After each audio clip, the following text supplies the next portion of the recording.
નર્મદે હર મેકલ સુતામાં નર્મદા એ વિશ્વની એકમાત્ર એવી નદી છે જેની પરિક્રમા થાય છે અને આ પરિક્રમા આશરે 3000 કિલોમીટરના અંતરની છે. પણ એક પરિક્રમા એવી પણ છે જે આશરે 18 કિલોમીટરની છે અને ચૈત્ર મહિનામાં આ પરિક્રમા 3 વાર કરવાથી આખી નર્મદા નદીના પરિક્રમા જેટલું ફળ પ્રાપ્ત થાય છે એવી માન્યતા છે. અને આ પરિક્રમા એટલે ઉત્તર વાહિની પરિક્રમા. આપણે જાણીએ છીએ કે નર્મદા નદીનો મુખ્ય પ્રવાહ એ પશ્ચિમ તરફનો છે, પણ કેટલીક જગ્યાએ આ નદી ઉત્તર તરફ પણ વહે છે અને આ જગ્યાને ખૂબ પવિત્ર માનવામાં આવે છે. અને એવી જ એક જગ્યા એટલે રાજપીપળા નજીક આવેલું રામપુરા ગામ અને તિલકવાડા ગામ, એની વચ્ચે માં નર્મદા ઉત્તર તરફ વહે છે.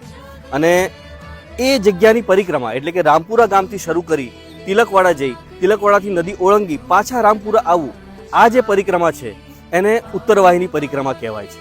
આ વર્ષની ઉત્તરવાહિની પરિક્રમા 9 એપ્રિલથી શરૂ થઈ ચૂકી છે અને 8 મે સુધી ચાલવાની છે. તો આ દરમિયાન આપ પણ આ પરિક્રમા કરી એનો લાભ લઈ શકો છો. નર્મદા પરિક્રમાનો આધ્યાત્મિક હેતુ તો છે જ, પણ સાથે સાથે પ્રકૃતિ સાથે જોડાણ એ પણ એનો એક હેતુ છે. તો આ હેતુને ધ્યાનમાં રાખીને પ્રકૃતિને આપણે દૂષિત ન કરીએ એનું પણ ધ્યાન રાખીએ. નર્મદે હર.